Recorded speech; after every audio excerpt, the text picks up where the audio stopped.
You're not dialed into your own music. You got 5 people watching 5 different shows in your car and 5 different AirPods listening to 5 different things. And I'm talking to my kids, hey, Mac, what do you think? Radio silence, because they don't hear me, because that takes away the true meaning behind a road trip. Hi, everyone, and welcome to Girls Gone Gritty here from Bring It On Studios out of Rumson, New Jersey. And I'm here with Farley, Jennifer, and myself. I'm Darian. And we all love to travel. It's something that the 3 of us ladies do, and we do it very well. And traveling these days is not as easy as it used to be. Back in the day, you'd get online, you'd book your ticket, boom, boom, you'd go to TSA, or if they didn't have TSA, you just walk to the airport, and it was like an amazing experience. It was simple. You packed your gear. You looked pretty. When you went to travel, you had bags that you could put as much weight as you wanted in it. And now it's a whole different ball of wax. Traveling for me used to be like my favorite thing to look forward to. Take me to my happy spot. But now it's like really a pain in the neck to even go from start to finish, to get to the airport, to get to where you want to go. What do you think, ladies? There's rules. Unfortunately, thanks to COVID, thanks to a lot of different things. 9/11. 9/11. All of it. 9/11 was a lot of it, unfortunately. Sad. Is that when everything became travel size? Yeah. It's It's when they had to institute a whole bunch of rules, and you know, plastic forks and cutlery, and then no cutlery. Well, and even more than that, it's your ID. It was the way they ticketed you. It's the transfer. Like, you used to be able to buy a ticket back in the day. Again, we talk back in the day. But think about it. When you used to travel, it was great. I traveled all the time for skiing, and I hosted TV shows, and they were travel shows. And it was so easy. You go online and you book your flight, and you didn't have to go to 5 different websites trying to figure out the best price, because the price is what it was. There weren't these, they didn't have Expedia. They didn't have Orbitz. So now it's like, you kind of have to Priceline. Now and you have to have the algorithm. That's what I was trying to think of the word. I was like,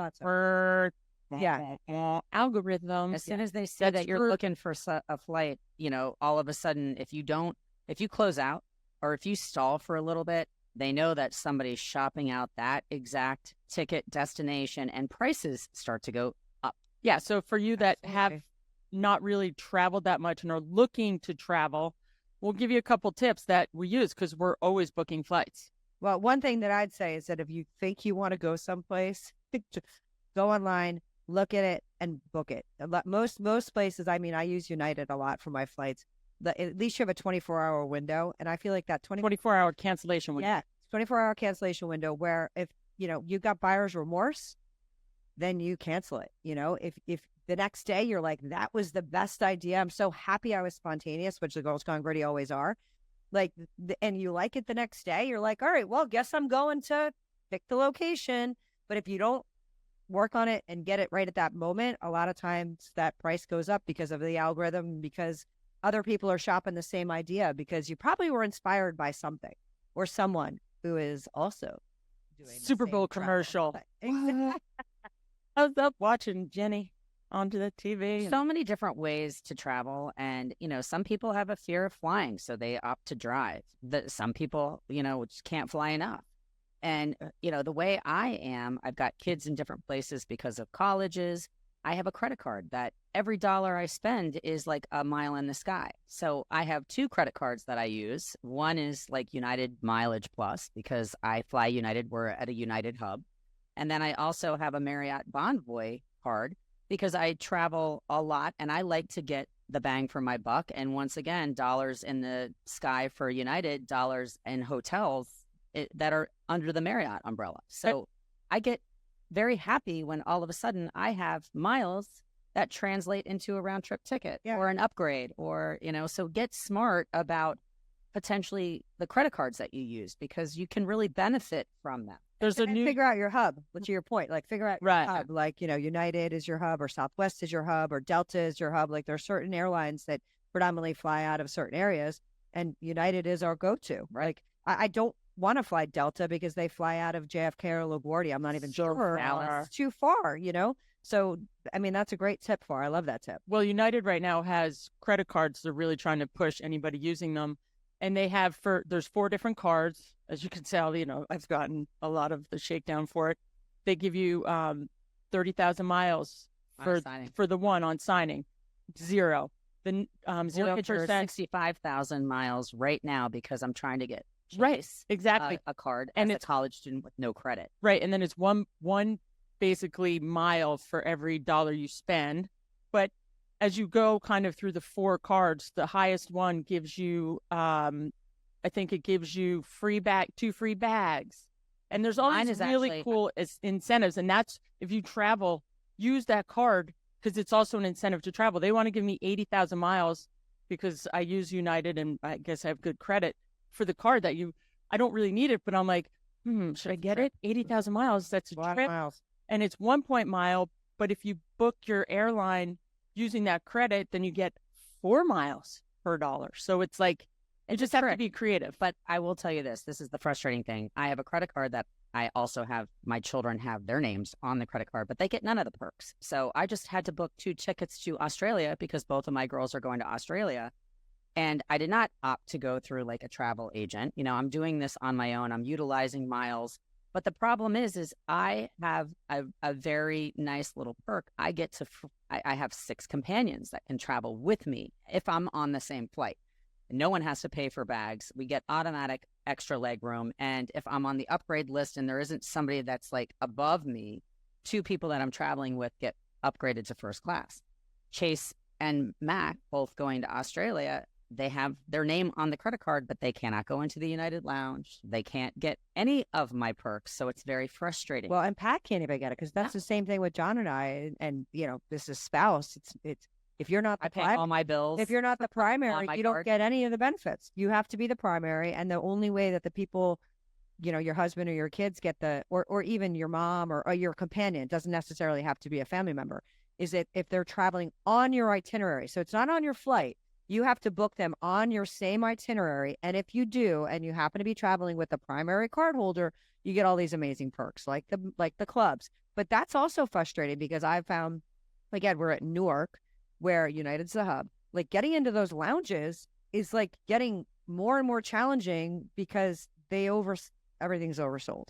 And you go there and it's a peak time. Your whole entire flight, if you're traveling internationally, is trying to go into the lounge, and that's the tip that I would say. You want to go use the lounge, get to the club early. Like if most people wait an hour or 2 before they're traveling, like give yourself the extra 30 or 40 minutes because you might get boxed out. Then you're kicking it, drinking cocktails and sodas and snacks, but everything's oversold. Look at TSA Pre. It was a thing and it was really hard to get and clear. And all of a sudden you're flying through. You could basically thread the needle. I always am way earlier than I'm supposed to be. And Jeff, it drives him nuts because I'm like, okay, we're going to leave at 5:30 in the morning. And at 5:15, I'm tapping my toe, like, just like my dad did.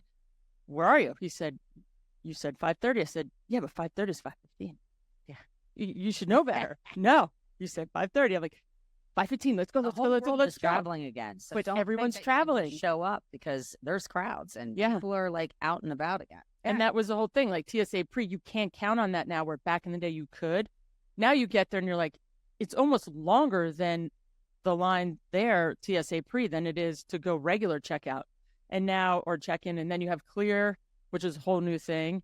It's they're just where they read your eyes. In case you guys don't know what it is, it's an eye scan. Yep, eye scan. We did that, and fingerprint, and everybody's worried about their biometrics, but we all signed up. That I did too. My family did too. We all signed up for that, like hook, line, and sinker. Yeah. And then they have the TSA Clear combo, and then you have both. But like those also, the TSA doesn't drive me as crazy as the Clear because it's like it gets to a point where you're just paying to cut the line. Like so many things, like Disney World does the same thing, like fast passes, all of it. But you really are just paying to cut the line. And to your point, Dave, like half the time I'm in the TSA and Clear combo and I'm watching the regular line. I was like, that's hauling. Yeah. I got one guy dedicated to all of us. And you guys got like 7 or 8 people dedicated to you. The numbers don't work. My psychotic family, somebody stands in Clear, somebody stands in TSA because we have it. And then somebody goes GP if it's like moving. And then you'll are you racing or are you? It's who looks like they're going to get into pole position first. Then we all switch. Oh my! And you guys will go cut in front of everybody. Cut. Well, because it's a family. Oh, that's the best. Oh. I'd be like, no, I couldn't do that. I would not do that. I'd be like, oh my God, pin the tail. That's funny. Well, I also think that what they've also done that's interesting that I will say I was thinking it was an amazing thing was that your miles with your credit card, like United, is linked with Chase. They have an opportunity where now I can also book my flight, my car, my hotel on the app, and then I get miles. Here's the little asterisk on that. The prices are good, you get the miles. But if you have an issue, dealing with them is a nightmare. It's not United. It's not Chase.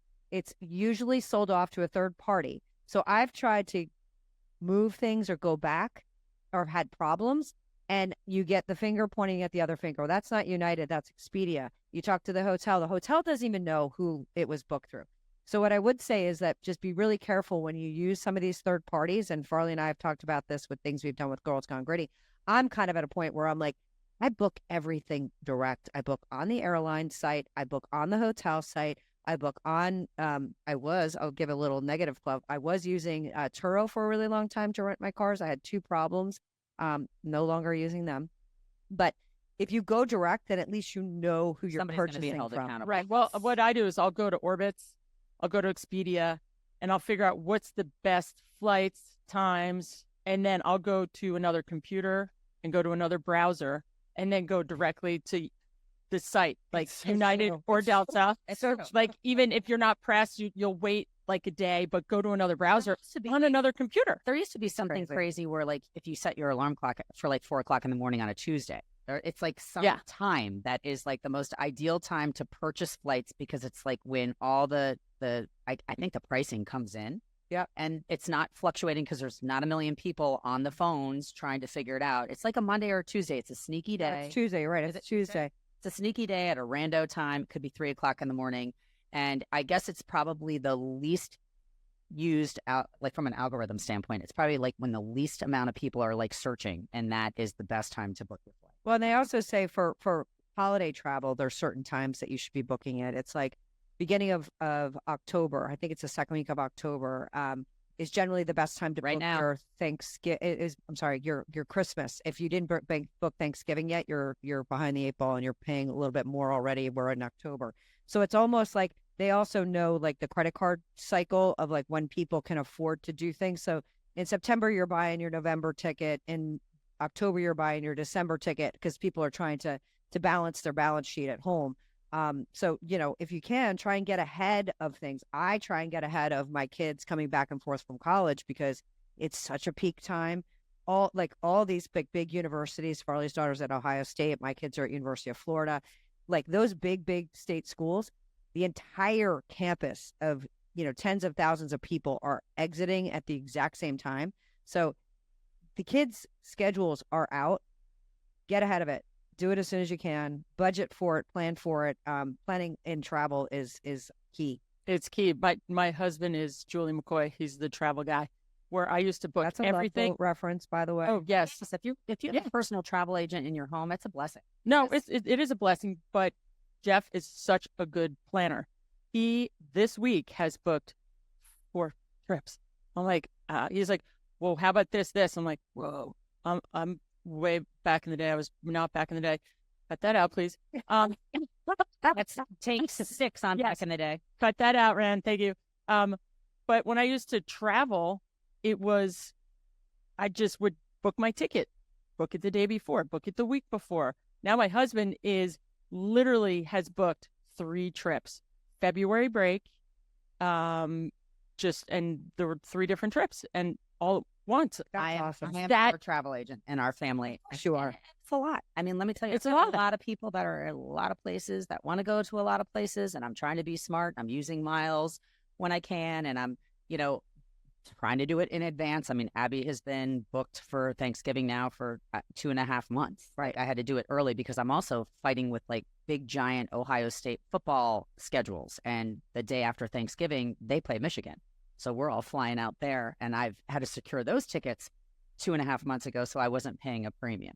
Right. So, but having a personal travel agent in your family can save you a lot of money if you know what you're doing. Right. And And- he's so good. He just is down to the wire. I mean, I used to do it because I had to. And I loved doing That it was part of because your job. I'm like, all right, well, the snow is flying in Alaska. I'm off to Alaska. Or, oh my God, there's a big storm that hit Sham. I'm going to Sham. So my travel was basically weather based. Wherever the weather went, I went. Like, okay, I'm going to do a surf trip with 7 girlfriends in Indonesia for 2 months. That we planned out a little bit more. because the swell is at a certain time of the year. Yes. We're trying to figure out when to go see Mac in Australia. Chase is going to see her at Christmas time because she's got a break, and Pat and I will probably go in July because that's their surf season. Well, you have to go by the waves. If you're a surfer, that's what you do. That's it. That's how we live. Whether you fly, whether you drive. My favorite trip when I lived in LA was to pack up my bag, and I would go see one of my besties, Sandra Garland, and I would drive down to San Diego to La Jolla. I'd park, and it was always our thing because I had this Decline. They were one of my sponsors, and it's a big bag. And every single, when I walked down her walkway, it was like clickety-clack, clickety-clack, clickety-clack, because it hit all the different bricks. Click, click, click. And she's like, oh, Darian's here, and I would post up. Like, that was, like, I lived for that kind of travel. And it's all just different, whether you fly, whether you drive.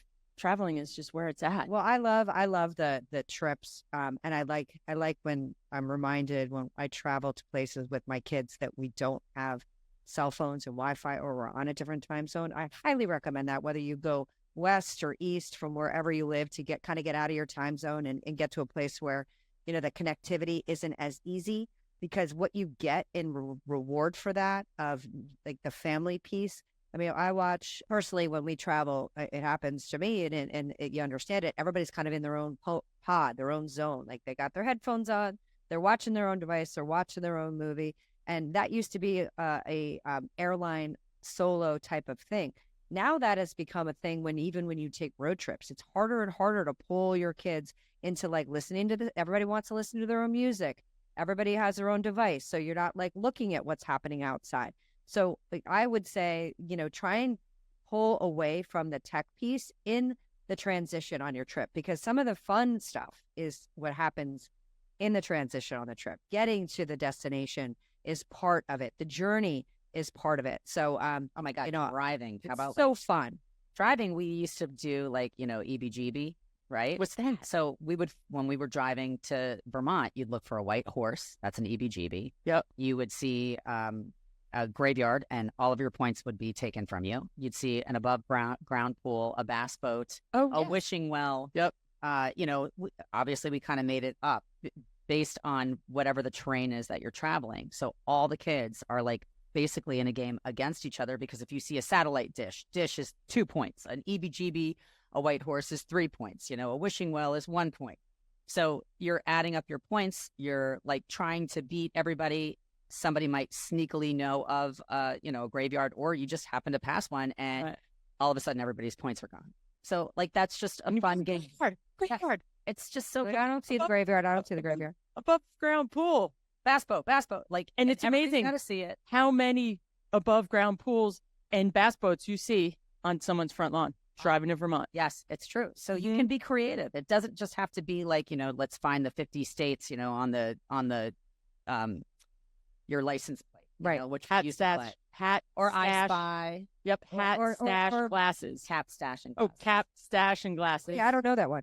Well, that's actually funny. That I one's mean, it's like seeing who doesn't like driving driving who to New doesn't York have a- City, who yeah. has a hat, a cap, and stash, or a glasses. mustache. So it's We like, do that driving to Vermont. Like anybody, like a woman has her glasses on. He has a mustache. He has a cat. a hat on. So It's like And what do you get a point for each one I of get those a point. things? Yep.